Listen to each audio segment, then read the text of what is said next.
अस्सलाम वालेकुम। उम्मीद है आप सब खैरियत से होंगे और मुझे तो जानते ही हैं, मेरा नाम अली है। मैं यूट्यूब पर हॉरर स्टोरीज़ नरेट करता हूँ।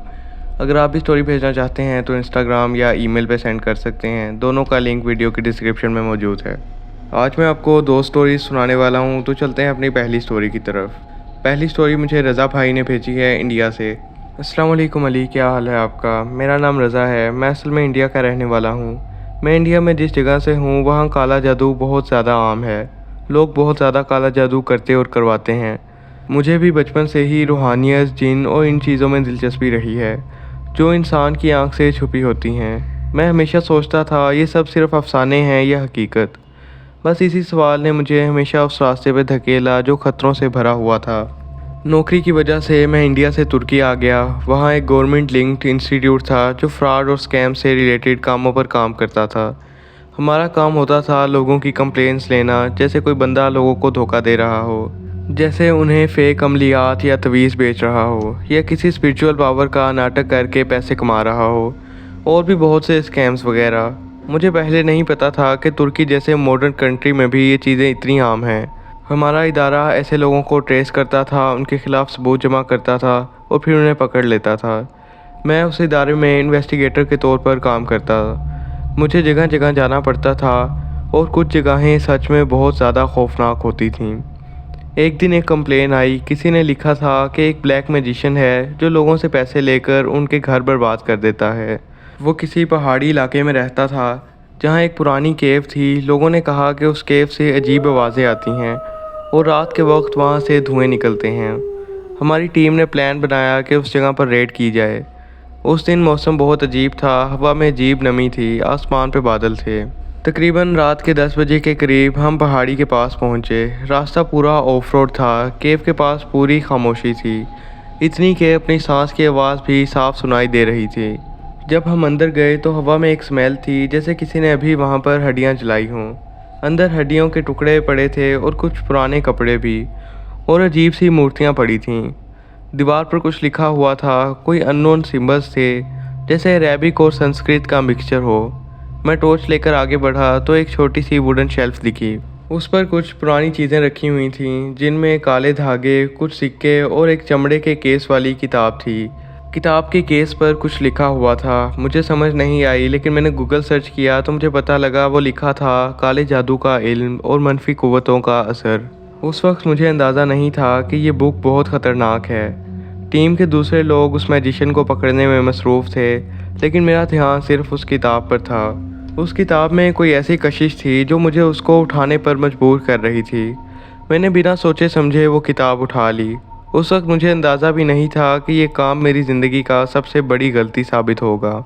रेड के बाद हम वहाँ से वापस आ गए। ऑफिस में सबने अपनी रिपोर्ट्स लिखी और एविडेंस सबमिट किए, लेकिन मैंने उस किताब का जिक्र नहीं किया। मैं उस किताब को पढ़ने के लिए क्यूरियस हो गया था। मुझे जानना था कि आखिर इस इल्म से होता क्या है और सच में ये होता भी है कि नहीं। मैं रात को घर आया, मैं काफ़ी थका हुआ था। मैंने किताब अपने कमरे में रखी और सो गया। लेकिन जब नींद आई तो मैंने अजीब ख्वाब देखा। मैं उसी केव में था। मेरे सामने वो ब्लैक मैजिशियन खड़ा था। उसका चेहरा अंधेरे में क्लियर नहीं था, लेकिन उसकी आंखें लाल अंगारों की तरह जल रही थीं। उसने मुझसे कहा, अब तुम्हें वो किताब पढ़नी होगी। मैं चीख कर उठ गया, पसीने में भीग गया था और दिल में एक अजीब सी फीलिंग थी, जैसे वो ख्वाब नहीं कोई हकीकत हो। उस दिन के बाद सब कुछ बिल्कुल नॉर्मल लग रहा था। हमने उस ब्लैक मैजिशियन को पकड़ लिया था, उसका अड्डा सील कर दिया गया था और मैं वापस अपनी रूटीन लाइफ में आ गया था। लेकिन वो किताब हर वक्त मेरे जहन में रहती थी। मुझे नहीं पता कि उस किताब में ऐसी क्या क़ुव्वत थी जो मुझे उसकी तरफ खींच रही थी, लेकिन मैं जैसे उस जादू का हिस्सा बन चुका था। शायद शैतान मुझ पर हावी था। रात के वक्त जब सब सो जाते, मैं चुपचाप उस किताब को खोलता और उसके अजीब उल्टे सीधे अल्फाज पढ़ने की कोशिश करता। मैं जैसे जैसे उस किताब को पढ़ता जा रहा था, मुझे और भी ज़्यादा क्यूरियोसिटी होने लगी थी कि आगे क्या होगा। दूसरा चैप्टर कुर्बानी के बारे में था। उस पर लिखा था कि किसी भी नई ताकत को पाने के लिए जान देना ज़रूरी है। मुझे नहीं पता क्यों, लेकिन अब मैं वो सब कुछ करने लगा था जो उस किताब में लिखा था। उस रात मैं एक पुराने कब्रिस्तान गया। आसमान पे आधा चांद था और बाहर सर्दी बहुत ज़्यादा थी, लेकिन मेरा बदन पसीने से भीग रहा था। मैंने वहाँ से एक पत्थर उठाया और किताब के मुताबिक कुछ अल्फाज पढ़ने लगा। अजीब से अल्फाज थे जिनका मतलब मुझे खुद नहीं पता था। जैसे ही मैंने उन अल्फाजों को मुकम्मल किया, मेरी गर्दन के पीछे किसी ने हल्की सी फूंक मारी। मैंने पलट कर देखा, पीछे कोई नहीं था। फिर मैंने सोचा शायद हवा होगी, लेकिन दिल में एक अजीब सी घबराहट थी। उस रात के बाद से मेरी ज़िंदगी में अजीब वाक़यात होने लगे। रात को जब मैं सोने लगता था तो मेरे कान के पास मुझे किसी के बोलने की आवाज़ महसूस होती थी। सुबह उठता तो किताब अपनी जगह से गायब होती और किसी और जगह पर मिलती, कभी फ्रिज के ऊपर, कभी गार्डन में। अगले कुछ दिनों तक मैंने उस किताब को छुपा दिया ताकि मैं ख़ुद को कंट्रोल कर सकूं। लेकिन हर रात वो मेरे ख्वाब में आती और उसके पेजेस जलते हुए दिखते। मैं ख्वाब में देखता कि मैं उसी पुरानी केव में हूँ जहाँ से मैंने वो किताब उठाई थी, और एक आवाज़ आती, किताब मुकम्मल कर वरना देर हो जाएगी। मुझे नहीं पता था कि देर का क्या मतलब है, लेकिन उस आवाज़ में इतनी सख्ती थी कि मेरी आंख खुल जाती और वो किताब मेरे बिस्तर के पास खुली पड़ी होती। उस रात मैंने सोचा कि बस अब बहुत हो गया। मैंने किताब उठाई और डिसाइड किया कि इसे जला दूंगा। लेकिन जैसे ही मैंने मैच स्टिक जलाई, हवा इतनी तेज़ चली कि वो बुझ गई। दोबारा जलाई, वो फिर बुझ गई, और तीसरी बार जब मैंने मैच स्टिक जलाई तो किताब के अंदर से हल्की सी सरगोशी की आवाज़ आई, जैसे कोई कुछ कह रहा हो। मुझे समझ नहीं आ रहा था कि ये क्या हो रहा है। मैंने किताब बंद कर दी और वहाँ से भाग गया और कमरे में जाकर सो गया। लेकिन रात के 2 बजे एक अजीब आवाज़ से मेरी आंख खुल गई। किसी ने बिल्कुल मेरे कान के पास से कहा, तुम इस अमल को अधूरा नहीं छोड़ सकते। मेरी बॉडी खौफ से जम गई, मैं हिल भी नहीं सकता था। आंखें खुली थी लेकिन ना मैं बोल सकता था ना कुछ कह सकता था। मुझे अपनी चेस्ट पर भारी सा बोझ महसूस हुआ, जैसे कोई बैठा हो। उस वक्त मैंने बहुत कोशिश की किसी सूरत या आयतल कुर्सी की तिलावत करने की, लेकिन जैसे उस वक्त तो मेरी ज़ुबान पर लकवा उतर आया था। फिर थोड़ी देर बाद वो बोझ हल्का हुआ और मैं उठ बैठा। घर में सब कुछ नॉर्मल लग रहा था, लेकिन अभी भी मेरे कान में आवाज़ गूंज रही थी। अगली सुबह मैंने डिसाइड किया कि मैं उस किताब को वापस उसी केव में रखाऊंगा। मैं उस पहाड़ी इलाके में वापस गया जहाँ से मैंने वो बुक उठाई थी। केव अंधेरी थी लेकिन मैं टॉर्चेस लेकर गया था। जैसे ही मैंने अंदर कदम रखा, मुझे लगा कि हवा में कोई फेंट विस्पर है, जैसे किसी और ज़ुबान में कोई अमल पढ़ रहा हो। मैंने किताब उसी पत्थर पर रखी जहाँ से मैंने उठाई थी और वापस मुड़ गया। लेकिन जैसे ही मैंने केव से निकलना चाहा, किसी ने मेरे कंधे पर हाथ रखा। मैंने पलटकर देखा, पीछे कोई नहीं था। केव के अंदर से एक आवाज़ आई, तुमने अमल को अधूरा छोड़ा तो अच्छा नहीं होगा। मैं एक ऐसे सिलसिले में फंस चुका था जहाँ से वापसी मुमकिन नहीं थी। उस रात जब मैं घर पहुँचा, किताब मेरे बेड पर रखी हुई थी और चैप्टर 3 खुला हुआ था। उस चैप्टर का टाइटल जिन्नात का दाखिला था और नीचे लिखा था, जो इस अमल को शुरू करे और बीच में छोड़ दे, वो ना तो मरता है और ना ही जीता है। मैंने अपनी आंखों से वो अल्फाज देखे और एक सेकंड के लिए मेरी सांस रुक गई। मेरी गलती मुझ पर भारी पड़ गई थी। ये ज़िंदगी और मौत का खेल था। उस रात मैंने सोचा कि अगर मैं उस किताब को इग्नोर करूं तो शायद सब ठीक हो जाए, लेकिन वो मुमकिन नहीं था, क्योंकि मेरे साथ अजीब चीज़ें होने लगी थीं। कभी मेरे कमरे की लाइट्स खुद ब खुद बंद हो जातीं और भी इसी तरह के वाक़यात होने लगे। मैंने सोचा शायद कुछ अरसे में सब कुछ ठीक हो जाएगा, लेकिन तीसरी रात तक सब कुछ बहुत ज़्यादा शुरू हो गया। आखिरकार मैंने हार मान ली। मैंने किताब उठाई और वो चैप्टर पढ़ना शुरू किया। उसमें लिखा था, जिस रात चाँद आता हो उस वक्त एक पुरानी जगह पर जाकर 3 बार ये अमल पढ़ना है, लेकिन याद रहे उस वक्त अकेले होना ज़रूरी है, वरना जिसने भी तुझे देखा उसकी जान को ख़तरा होगा। उस रात चाँद आता था। मैंने एक छोटी सी जगह चुन ली, एक पुराना मकबरा के पास, जहाँ कोई नहीं आता था। रात के 2 बजे मैं वहाँ गया। हाथ में किताब थी। मैंने टॉर्च बंद की, सिर्फ चाँद की रोशनी थी। मैंने किताब खोली और उसके अल्फाज पढ़ना शुरू किए। वो लफ्ज़ अरबी में थे लेकिन उल्टे पुल्टे लिखे हुए थे। मैंने पहली बार पढ़ा तो कुछ नहीं हुआ। दूसरी बार पढ़ा तो हवा थोड़ी तेज़ चलने लगी। तीसरी बार जैसे ही मैंने तमाम अमल मुकम्मल किया, मेरे सामने वाली ज़मीन से हल्की सी मिट्टी उठने लगी, जैसे ज़मीन के नीचे से हवा आ रही हो। मेरे होश उड़ गए। मेरे पीछे से खौफनाक सी सरगोशियों की आवाज़ आने लगी। मैंने पलट कर देखा, हमेशा की तरह कुछ नहीं था, लेकिन मेरे पीछे ज़मीन पर एक परछाई थी। वो परछाई हिल रही थी। मैं वहाँ से भागने लगा, लेकिन जैसे ही मकबरे के गेट पर पहुँचा, मेरी टॉर्च खुद ब खुद बंद हो गई और उसकी रोशनी में दीवार पर लिखा नज़र आने लगा, अगला काम है एक कीमत अदा करना। उस वक्त मुझे समझ नहीं आया कि कीमत अदा करने से क्या मतलब है, लेकिन उस रात के बाद मेरी ज़िंदगी बिल्कुल बदल गई। मैं जहाँ भी जाता लोग मुझे अजीब नज़र से देखते। एक दिन मेरी ऑफिस की कोलीग ने कहा, रज़ा आज तुम्हारा चेहरा अजीब लग रहा है, जैसे ये तुम नहीं हो कोई और है। मुझे लगा वो मजाक कर रही है, लेकिन जब मैंने मिरर में देखा मेरा रिफ्लेक्शन अजीब लग रहा था। मेरा रिफ्लेक्शन मेरी मूवमेंट के साथ मूव नहीं कर रहा था, बल्कि वो थोड़ी देर बाद मूव करता था और मेरी आइज़ के नीचे डार्क स्पॉट्स बन गए थे जो बहुत विजिबल थे। उस दिन के बाद मैं खौफ में जीने लगा। मुझे समझ नहीं आ रहा था कि ये मेरे साथ क्या हो रहा है। हर वक्त ऐसे लगता था मेरे साथ कोई और मखलूक रह रही है। मैंने उस बुक को डिस्ट्रॉय करने और फेंकने की बहुत कोशिश की, लेकिन वो हर सुबह मेरी साइड टेबल पर वापस मिलती। एक रात जब मैंने आंख खोली, किताब खुली हुई थी और चैप्टर 4 ओपन था, जिसके पहले पेज पर लिखा था, जो ताकत तूने जगाई है वो अब कीमत चाहती है। हर अमल के बदले एक जान चाहिए। अगर तू नहीं दे सकता तो सज़ा मिलेगी। मैं वो देखकर कांप गया। अगली रात जब मैं अपनी बालकनी में खड़ा था, नीचे सड़क पर एक बूढ़ी औरत चल रही थी। मुझे लगा वो आम औरत है, लेकिन जैसे ही उसने सर उठाया उसका चेहरा बिल्कुल मेरी माँ जैसा था। लेकिन मेरी माँ तो इंडिया में थी। मैं वहीं खड़ा जम गया। उस औरत ने मेरी तरफ देखा और कहा, कीमत अदा कर वरना। उसके बाद सब कुछ ब्लर हो गया। मेरी आंख खुली तो मैं अपने कमरे में था और मेरे हाथ पर खून लगा हुआ था। मुझे नहीं पता वो खून कहाँ से आया। अगले दिन ऑफिस गया तो पता चला एक बूढ़ी औरत ऑफिस की बिल्डिंग के पास मरी पड़ी मिली थी। मेरे पैरों तले ज़मीन खिसक गई। मुझे लगता है कि वो कत्ल मेरे ही हाथों हुआ था, जो किसी ताकत ने मुझ पर हावी होकर करवाया था। अब मैं डर के साथ जी रहा था।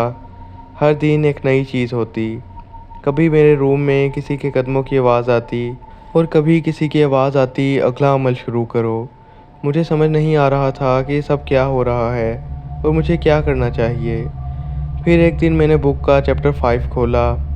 उसमें लिखा था, अगर तू इस अमल को पूरा नहीं करेगा तो वो तुझे नहीं छोड़ेंगे। मैं उस गंदे काम का शिकार बन चुका था।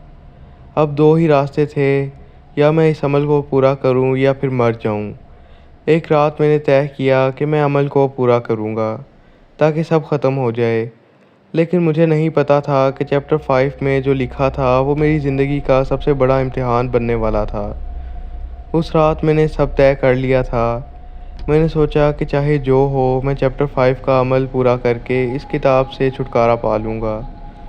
मैंने कमरे का दरवाज़ा बंद कर दिया, फ़ोन ऑफ कर दिया और कमरे की रोशनी बुझा दी। किताब मेरे सामने खुली पड़ी थी।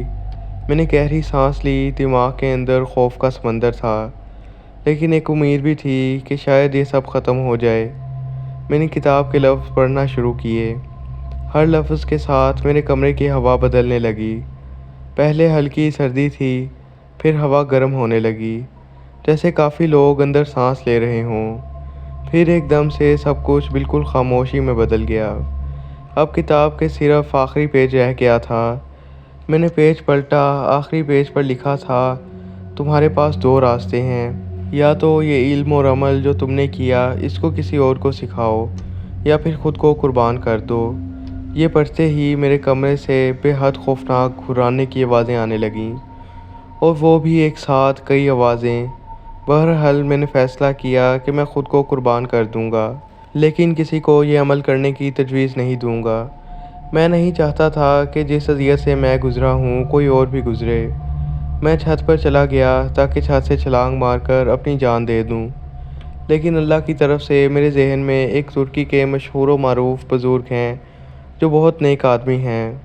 मैंने सोचा कि अभी उनके पास जाता हूँ, उनके पास ज़रूर कोई ना कोई हल होगा। मैंने उसी वक्त गाड़ी निकाली और उनके घर चल पड़ा। उस वक्त रात के 2:30 बज रहे थे। उनका घर मेरे घर से 45 मिनट्स की ड्राइव पर था। रास्ता बहुत मुश्किल था। सारे रास्ते मुझे खौफनाक आवाज़ें आती रहीं। मैं वहां पहुंचकर उनसे मिला, उनको सारा किस्सा बताया। उन्होंने कहा कि इसका एक ही हल है, तुम अल्लाह से सच्ची तौबा करो और नमाज कायम करो, और कोशिश करना कि एक भी नमाज ना छोड़ो, और हर वक्त अपने इर्द गिर्द आयतुल कुर्सी का हिसार करो। उन्होंने मुझ पर कोई दम भी किया, जिसके बाद मुझे बहुत सुकून महसूस हुआ। और उन्होंने मुझे एक धागा भी दिया और कहा कि ये धागा उस किताब पर बांध कर उसे मिट्टी में दफन कर देना। मैंने वो रात उनके आस्ताने पर गुजारी और सुबह अपने घर वापस आ गया। उसके बाद मैंने अपनी जॉब छोड़ दी और इंडिया वापस आ गया। अल्लाह का बेहद शुक्र है कि उसके बाद ऐसा कोई वाक़या नहीं हुआ और मैं अब भी पूरी कोशिश करता हूँ कि एक नमाज़ भी ना छोड़ूँ। मुझे लगता है कि मैंने नमाज़ छोड़ी तो वो सब दोबारा शुरू हो जाएगा।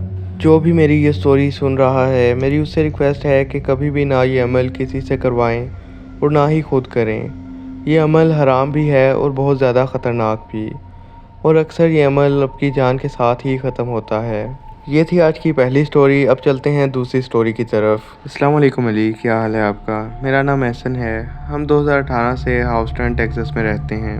मैं, मेरी वाइफ सादिया, मेरी छोटी बहन हीरा और मेरे अब्बू आज़र। हम सब मिलकर एक छोटी सी पीसफुल ज़िंदगी गुजार रहे थे। हम पाकिस्तानी हैं लेकिन यहाँ सेटल हो गए थे। पिछले कुछ महीनों से हम सब थोड़े बोर हो गए थे। ऑफिस, घर, रूटीन लाइफ सब कुछ एक ही पैटर्न में चल रहा था। एक दिन मैंने कहा वीकेंड पर कहीं बाहर चलते हैं, 1-2 दिन की कैंपिंग कर लेते हैं। सादिया ने पहले मना किया, वो कहती जंगल में रहना सेफ़ नहीं होता। लेकिन अब्बू ने हंसकर कहा, बेटा यहाँ के लोग हर चीज़ का प्लान करके चलते हैं। यहाँ के जंगल पाकिस्तान जैसे नहीं हैं बल्कि सेफ़ हैं। और बस हमारा प्लान कंफर्म हो गया। मैंने गूगल पर बेस्ट कैंपिंग साइट सर्च की।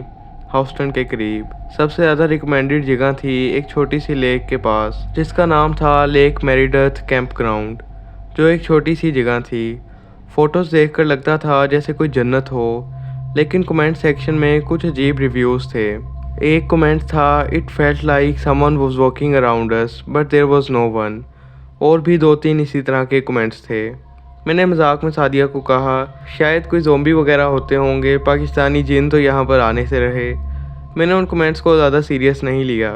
मुझे लगा लोग बस लिख देते हैं दूसरों को डराने के लिए, क्योंकि मुझे लगता था कि जिन्नात वगैरह सिर्फ पाकिस्तान की ही कहानियाँ हैं। लेकिन मुझे थोड़ा अजीब ज़रूर लगा था। फिर भी हमने डिसाइड किया फ्राइडे नाइट को निकलेंगे और संडे मॉर्निंग तक वापस आ जाएंगे। फ्राइडे रात 8 बजे हम निकल पड़े एक एसयूवी कार पर। हमारे पास कैंपिंग का सब सामान था, tent, blankets, barbecue grill, torches और कुछ रेडीमेड फूड आइटम्स। टेक्सास के हाईवेज पर सफ़र बहुत लंबा लगता था। हर तरफ से अंधेरा, कभी कभी कोई ट्रक गुजरता और कभी दूर दूर तक कुछ नहीं। अब्बू फ्रंट सीट पे थे, सादिया और हीरा पीछे सो गए थे। मैं ड्राइविंग कर रहा था, लेकिन 2 घंटे बाद मुझे भी नींद आने लगी। एक वक्त पे सादिया ने कहा, एहसन ये रास्ता कुछ अजीब लग रहा है। जीपीएस बिल्कुल साइड रोड पर ले आया था। हम एक अनपेव्ड डस्टी रोड पर आ गए थे, लेकिन गूगल मैप यही रास्ता दिखा रहा था। गूगल मैप पर यह शो हो रहा था, इन 2 miles your destination is on the right. वहाँ कोई लाइट्स वगैरह नहीं थी, सिर्फ एक ब्रोकन वुड बोर्ड जिस पर लिखा था लेक मेरिडथ ओल्ड एंट्री क्लोज्ड। मैंने सोचा शायद ये पुराना एंट्री पॉइंट होगा, लेकिन जीपीएस ने यही रूट दिखाया था। सादिया ने तो कहा कि वापस चलते हैं, ये जगह ठीक नहीं लग रही। लेकिन अब्बू ने कहा, बेटा बस 2 माइल और लिखा है, वहाँ जाकर देख लेते हैं, क्या पता जगह अच्छी हो। जब हम फाइनली वहाँ पहुँचे, हवा बहुत ठंडी थी। लेक सामने चमक रही थी, चांद के रिफ्लेक्शन उस पर पड़ रहा था, लेकिन हवा थोड़ी बोझल थी। कहीं कोई आवाज़ नहीं थी। हमने वहीं टेंट लगाया और थोड़ा खाना खाया। अब्बू ने कहा सुबह फ़िशिंग करेंगे, अभी सब सो जाओ। सब सो गए। मैंने भी टॉर्च बंद कर दी और सो गया। रात के करीब 2:30 बज रहे थे। मुझे हल्की सी खुरचने की आवाज़ आई। मैंने सोचा कोई जानवर होगा, लेकिन जब मैंने टॉर्च ऑन की, किसी चीज़ का साया टेंट के बाहर से गुजरा। मैंने कोई हरकत नहीं की, लेकिन फिर एक अजीब चीज़ हुई। टेंट की ज़मीन के नीचे से हल्की सी वाइब्रेशन आई। मुझे लगा मैं ज़्यादा सोच रहा हूँ। मैंने आंखें बंद की और सोने की कोशिश की, लेकिन उस वक्त मुझे बहुत धीमी सी आवाज़ सुनाई दी, बिल्कुल मेरे कान के पास से, तुम लोग यहाँ क्यों आए हो? मैंने आंखें खोली। टेंट के अंदर कोई नहीं था, सब सो रहे थे, लेकिन आवाज़ किसी औरत की थी, बिल्कुल धीमी और करीब से। मैंने टेंट की जिप खोली, बाहर टॉर्च मारी और बाहर भी कुछ नहीं था, लेकिन वहाँ मिट्टी पर नंगे पाँव के निशान थे और वो लेक की तरफ जा रहे थे। मैंने डिसाइड किया कि ये बात किसी को नहीं बताऊंगा, वरना सब डर जाएंगे। मैं वापस लेट गया, लेकिन देर तक नींद नहीं आई। जब मेरी आंख खुली तो सुबह हो चुकी थी और हल्की हल्की रोशनी टेंट के अंदर आ रही थी। सादिया कॉफ़ी बना रही थी और हीरा लेक के किनारे तस्वीरें खींच रही थी। सब कुछ बिल्कुल नॉर्मल लग रहा था, जैसे रात को कुछ हुआ ही ना हो। मैंने खुद को समझाया शायद वो मेरी इमेजिनेशन थी। मैंने सादिया से कहा, कुछ अजीब सुना था रात को तुमने? उसने कहा, नहीं मैंने तो कुछ नहीं सुना, बल्कि बहुत आराम से नींद आई। अब्बू फिशिंग रॉड लेकर लेक के किनारे गए। हीरा उनके साथ थी। सादिया कैंप क्लीन कर रही थी। मैंने सोचा थोड़ा घूम कर देख लेता हूँ। लेक के दूसरे किनारे पर एक पुराना वुडन पियर था, जैसे कभी बोट्स के लिए बना हो। मैं वहाँ गया और देखा कि वह थोड़ा सा टूटा हुआ था। मैं वहीं खड़ा था कि हल्का सा हवा का झोंका आया और मुझे एक धीमी सी खुशबू महसूस हुई, जैसे किसी पुरानी लकड़ी से आती है जब वो गीली हो जाए। लेकिन साथ ही एक बहुत हल्की सी आवाज़ भी आई, यहाँ मत रहो। मैंने इधर उधर देखा तो कोई नहीं था। मैंने लेक के पानी में देखा और एक सेकंड के लिए मुझे लगा कि कोई चेहरा पानी के अंदर से मुझे देख रहा है, लेकिन जैसे ही मैंने आंख झपकी वो गायब हो गया। मुझे लगा मैं ओवरथिंक कर रहा हूँ और मैं कैंप वापस आ गया। दोपहर तक सब नॉर्मल लग रहा था। हीरा ने कहा कि वो थोड़ा लेक के पार एक्सप्लोर करना चाहती है। मैंने उससे कहा, ज़्यादा दूर मत जाना, सिग्नल नहीं होते यहाँ। लेकिन वो बोली, मैं बस थोड़ा आगे तक जाऊँगी और फिर वापस आ जाऊँगी। 15 मिनट गुजरे, फिर 30 मिनट। अब्बू ने पूछा, हीरा किधर गई है? मैंने कहा, बस थोड़ी दूर गई थी, अभी तक नहीं आई। लेकिन जब 1 घंटा गुजर गया तो वो वापस नहीं आई। तो सादिया ने टेंशन में कहा कि एहसन जाओ देखो उसे। मैंने टॉर्च और फ़ोन लिया और उसी तरफ चला गया जहाँ वो गई थी। रास्ते में ज़मीन थोड़ी नरम थी और मुझे पैरों के निशान नज़र आए। लेकिन अजीब बात यह थी कि वो निशान एक जगह जाकर एकदम ख़त्म हो गए, जैसे कोई वहाँ से गायब हो गया हो। मुझे घबराहट होने लगी। मैंने ज़ोर से पुकारा, हीरा कहाँ हो तुम? पहली दफ़ा कोई जवाब नहीं आया। जब दूसरी दफ़ा मैंने चिल्लाया तो दूर से हीरा की आवाज़ आई, भाई मैं यहाँ हूँ। मैंने उस तरफ भाग कर देखा, वो लेक के दूसरे किनारे पर खड़ी थी और घबराई हुई थी। मैंने कहा, इतनी देर क्यों कर दी, कहाँ चली गई थी? उसने कहा, मैं बस थोड़ी दूर गई थी, फिर लगा किसी ने मुझे बुलाया है। एक औरत की आवाज़ थी। मैंने कहा, क्या कहा उसने? हीरा ने बताया, उसने कहा कि इधर आओ, मैं तुम्हें कुछ दिखाती हूँ।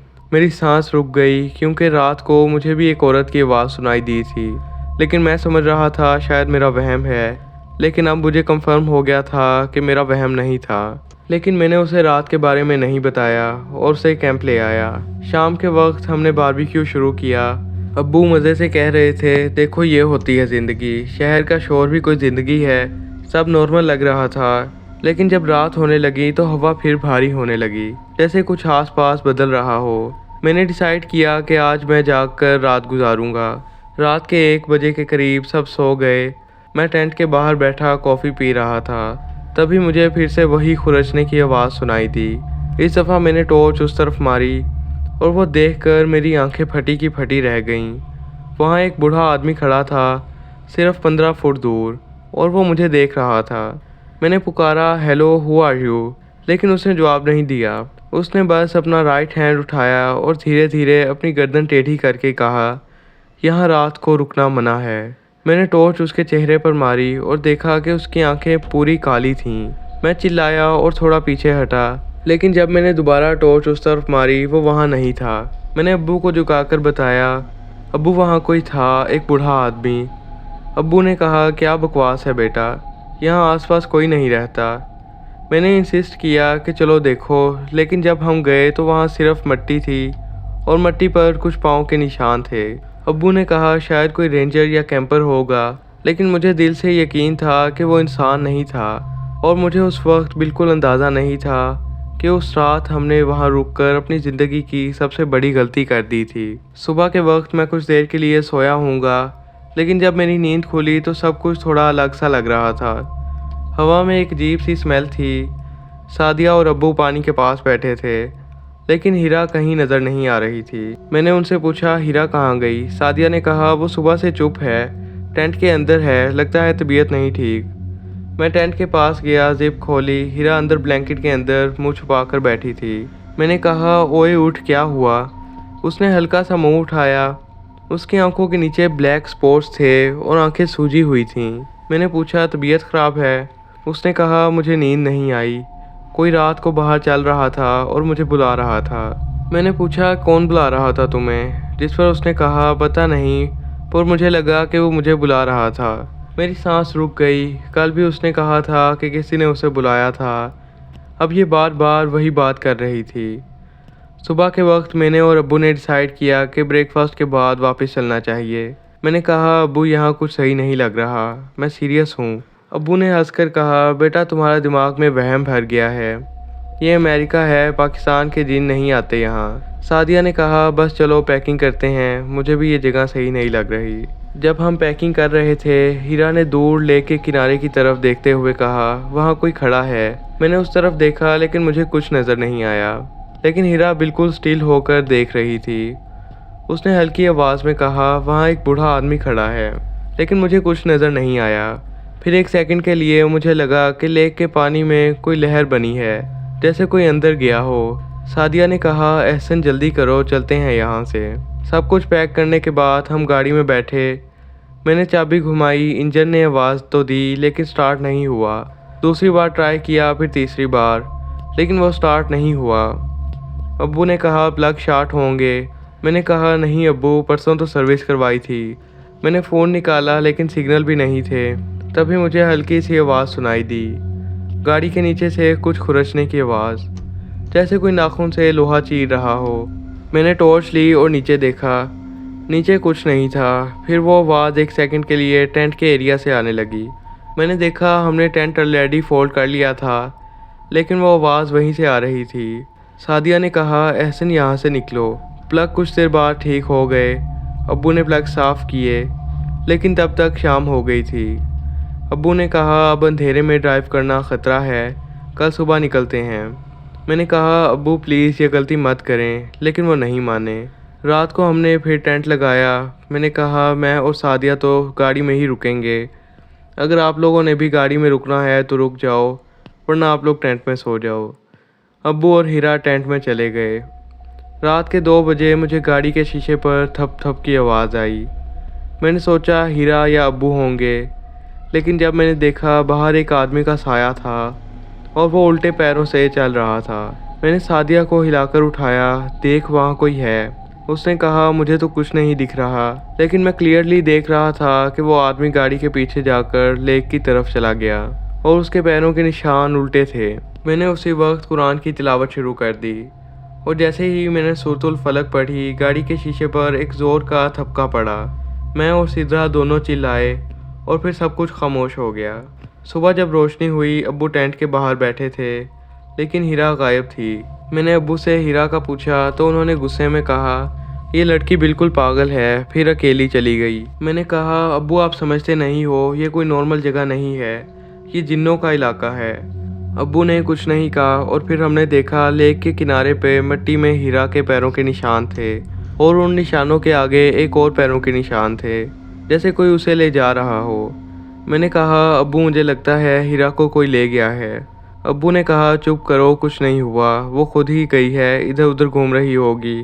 लेकिन मैं जानता था ये बात उन्होंने खुद को तसल्ली देने के लिए कही थी। उनकी आंखों में भी अब खौफ था। लगभग 2 घंटे बाद जब हम लोग उसे ढूंढ रहे थे, अचानक सादिया ने कहा देखो हीरा आ रही है। हम दोनों ने मुड़कर देखा, वो लेक के दूसरे किनारे से धीरे धीरे चलकर आ रही थी। उसके कपड़े गीले थे, बाल चिपके हुए और उसके चेहरा बिल्कुल एक्सप्रेशनलेस था। मैं उसके पास भागा और उससे पूछा कहाँ थी तुम, हम तुम्हें सुबह से ढूंढ रहे हैं। उसने सर उठाया और धीमी आवाज़ में कहा मैं बस पानी में गई थी। मेरा दिमाग घूम गया। मैंने उससे पूछा क्यों गई थी पानी में। उसने जवाब दिया कोई बुला रहा था। मैंने घबराकर पूछा कौन। उसने मुस्कुराते हुए कहा वो बूढ़ा आदमी। उसने कहा अंदर आ जाओ, सब कुछ ठीक हो जाएगा। मेरे हाथ पैर ठंडे पड़ गए। उस वक्त मुझे हीरा थोड़ी अजीब लग रही थी। शाम तक हम सब ने डिसाइड कर लिया कि रात होने से पहले यहाँ से निकलते हैं। सब गाड़ी में बैठे, गाड़ी स्टार्ट की, पर हीरा ने कह दिया नहीं अभी नहीं जाना, रात को चलते हैं। अब्बू ने कहा पागल मत बनो, अभी दिन है, इसी वक्त चलना चाहिए। उसने अब्बू की तरफ देखा और मुझे यकीन नहीं हुआ, उसकी आंखों का रंग बदलने लगा। एक सेकंड के लिए पूरा काला हो गया। अब्बू ने फ़ौरन कहा ठीक है बेटा, थोड़ी देर रुक जाते हैं। मुझे समझ नहीं आ रही थी कि अब्बू ऐसा कैसे कह सकते थे। शायद वो जिन्नात का असर अब्बू पर भी हो गया था। मैंने सादिया के कान में धीमे से कहा, कुछ गलत हो रहा है। मुझे लगता है हीरा पर जिन्नात का साया है। सादिया ने कहा, मैं भी वही सोच रही थी। उसकी आवाज़ भी अलग सी लग रही है। रात के 10 बजे हमने फायर लाइट जलाई। हीरा वहाँ लेक के पास चुप करके बैठी थी और पानी में पत्थर फेंक रही थी।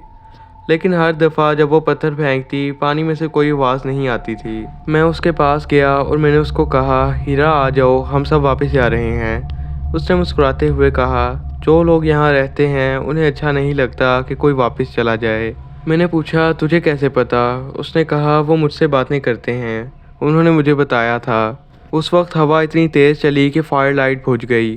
अंधेरा छा गया। सादिया चिल्लाई, अहसन मुझे कुछ नज़र नहीं आ रहा। फिर पास से एक पत्थर उड़ा और हमारे टेंट पर लगा।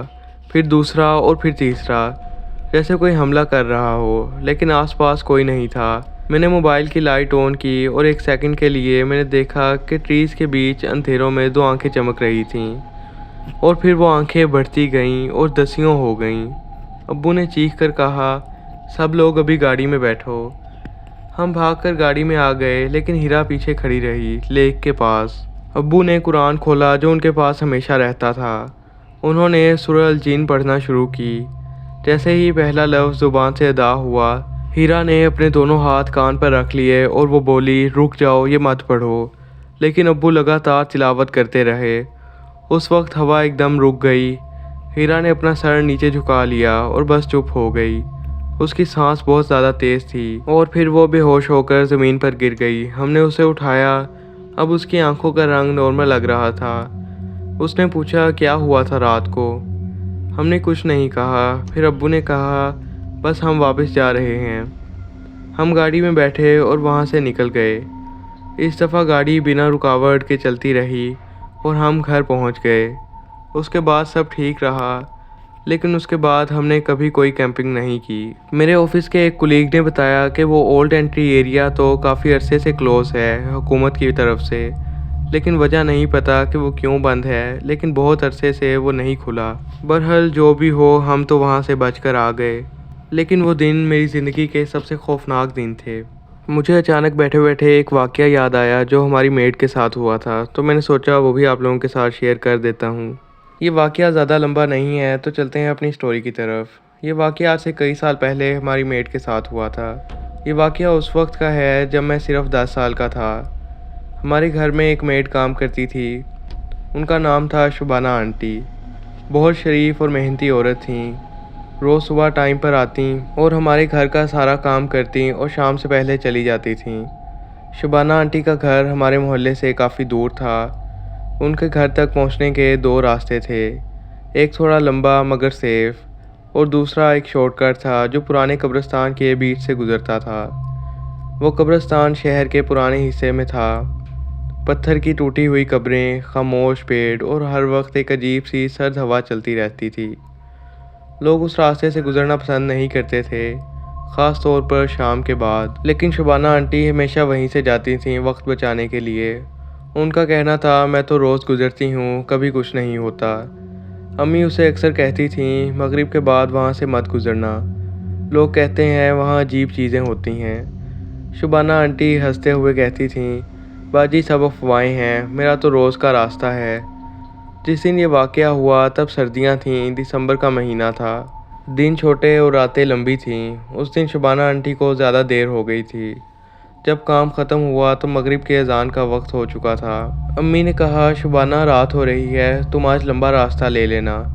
उसने मुस्कुराते हुए कहा, बाजी कुछ नहीं होता, मैं कब्रिस्तान से ही चली जाती हूँ, दूसरा रास्ता तो बहुत ज़्यादा लंबा पड़ जाएगा। मैं आगे की स्टोरी शुबाना आंटी की ज़ुबानी सुनाऊँगा। जब मैं कब्रिस्तान के पास पहुंची तो आसमान पर पीला और नीले रंग का अंधेरा छाया हुआ था। ठंडी हवा चल रही थी। कब्रिस्तान के आसपास के पेड़ों के पत्ते सर की आवाज़ कर रहे थे। मैंने ज़्यादा नहीं सोचा। मेरा मानना था कि बंदा डर को नज़रअंदाज करे तो कुछ नहीं होता। मगर उस दिन कुछ ठीक नहीं हुआ। कब्रिस्तान में घुसते ही मैंने महसूस किया कि आज कब्रिस्तान रोज़ से ज़्यादा अलग है। हर रोज़ कोई ना कोई और गुज़र रहा होता था, लेकिन आज वहाँ कोई नहीं था। ना कोई कुत्ते भौंक रहे थे, ना ही किसी और जानवर की आवाज़ थी। हर जगह बस एक बहुत सन्नाटा था। मैं तेज़ कदमों चली जा रही थी। अचानक मेरा पैर किसी पत्थर से टकरा गया और मैंने देखा कि मैं एक पुरानी टूटी हुई कब्र के पास खड़ी थी। कब्र के किनारे पर एक लाठी पड़ी थी, ऐसे जैसे किसी बुजुर्ग की हो। मैं लाठी को देखकर कुछ सेकंड रुकी और फिर आगे चल पड़ी, लेकिन तभी पीछे से ठक ठक की आवाज़ आने लगी, बिल्कुल वैसी जैसे कोई उस लाठी को ज़मीन पर मार रहा हो। मेरे पैर जम गए। मैंने पीछे मुड़कर देखा, लेकिन कोई नहीं था। हवा भी बिल्कुल बंद थी। मैंने अपनी चादर टाइट की और तेज़ कदम चलने लगी। फिर आवाज़ बंद हो गई, लेकिन कुछ आगे जाने के बाद फिर वही ठक ठक की आवाज़ आने लगी, इस दफ़ा थोड़ी ज़्यादा करीब से। मेरा दिल ज़ोर ज़ोर से धड़कने लगा। मैं तेज़ दौड़ने लगी और आवाज़ भी मेरे पीछे पीछे चल रही थी, लेकिन जब भी मैं पीछे देखती वहाँ सिर्फ अंधेरा होता। एक जगह मैं फिसल कर गिर गई। मैंने उठने की कोशिश की, लेकिन तब मैंने देखा मेरे सामने एक कब्र के पास कोई खड़ा था, सफ़ेद सी चादर लिए हुए, सर झुकाए हुए और हाथ में वही लाठी। उस शख्स का चेहरा नहीं दिख रहा था। मैं बस उसे देखती रह गई। फिर उस शख्स ने सर उठाया। उसकी आंखें काली थीं, जैसे अंधेरे के दो गड्ढे हों। उसकी सांसों की आवाज़ इतनी तेज़ थी जैसे कोई बंदा गुस्से में सांस ले रहा होता है। मैं बिना इधर उधर देखे भागती रही, लेकिन कब्रिस्तान का रास्ता और लंबा होता जा रहा था और अब मुझे ऐसा महसूस हो रहा था जैसे काफ़ी सारे लोग मेरा पीछे भाग रहे हों। फिर अचानक मेरी आंखों के सामने अंधेरा आ गया और जब मेरी आंख खुली तो मैं अपने घर में थी। मेरा पूरा जिस्म दर्द कर रहा था और जगह जगह नील के निशान पड़े हुए थे। मेरी अम्मी ने बताया कि तुम्हारा भाई जब तुम्हें देखने गया तो तुम कब्रिस्तान में बेहोश पड़ी मिली। मैंने उनको सब कुछ बताया जो मेरे साथ हुआ था। हमने हाफिज़ साहब से हिसाब करवाया जो रूहानी इल्म भी रखते थे, तो पता चला कि उस रात गलती से एक जिन का बच्चा मेरे पैर के नीचे आ गया था, जिसकी वजह से उन्होंने अपना बदला लिया। उसके बाद से शुबाना आंटी कभी कब्रिस्तान के पास भी नहीं गुजरी। मेरी भी आप सबसे ये रिक्वेस्ट है कि मगरिब टाइम या उसके बाद और दोपहर टाइम कब्रिस्तान के अंदर से अकेले ना गुजरें, और अगर गुजरना पड़े भी तो पहले आयतल कुर्सी का हिसार अपने इर्द गिर्द कर लिया करें। उससे बंदा अल्लाह ताला के हिफ्ज़ व ईमान में आ जाता है और कोई मखलूक हमें टच तक नहीं कर सकती। ये थी आज की स्टोरीज़। ऐसी मज़ीद स्टोरीज़ के लिए चैनल को सब्सक्राइब करें, वीडियो को लाइक करें और कमेंट में लाजमी बताएं कि आपको कौन सी स्टोरी सबसे ज़्यादा अच्छी लगी। अगली स्टोरीज़ तक के लिए अल्लाह हाफिज़ और दुआओं में याद रखिएगा।